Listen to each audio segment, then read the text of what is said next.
Everyone's talking about AI and how it can boost productivity, but sometimes it's the simplest things in life that can help you out more than we think.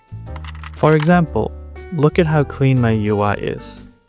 There are no distracting icons, and it is not a mess. Look at my taskbar and how minimal and clean it looks. Yo, cousin.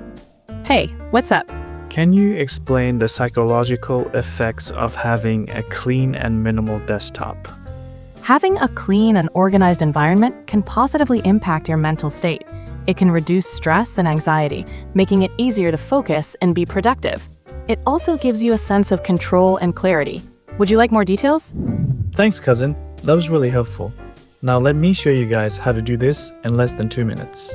To get rid of all of the icons, all you have to do is go into view and click on show desktop icons, or for you it'll be hide desktop icons. If you click on there, it should make it look like this.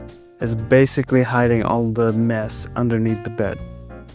You will need to have Steam installed for this, so go ahead and do that, and you want to search up Wallpaper Engine. What it essentially is a collection of animated wallpapers that you can get for yourself. Like, I really like this one over here. Amazing, alone and sad. You can just click on subscribe, it'll do its thing, and that's it. You're done.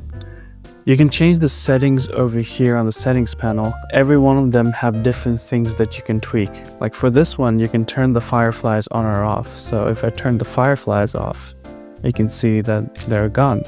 I feel like everything's moving a bit fast, and I would like to slow it down a little bit. Almost all of them will have a playback rate. So just change that to like 42. Or maybe very subtle movements at 26. I like that. That looks cool. Should I stick to my cat, or should I be sad and lonely? You know, they're not really consuming that much memory. It's consuming 47.8 megabytes of my RAM, nothing of my CPU. It's optimized really, really well. Once you're happy with what you've chosen, go ahead to the Microsoft Store to get Translucent TB, which means Translucent Taskbar. That's the one I am using over here to get a look similar to this. The settings I use are visible window enabled, desktop set to clear, maximize window to enabled and opaque, and you also want task view to be enabled, show task border, and normal. Other than that, I have the settings on my taskbar set to search as hide, task view off, widgets off. You want the taskbar alignment to be in the center. Everything else is default, I believe. And there you have it. I hope your new year is free from distractions and you get to do the things that you want to do. If you've enjoyed this video at all, let me know what you ended up choosing.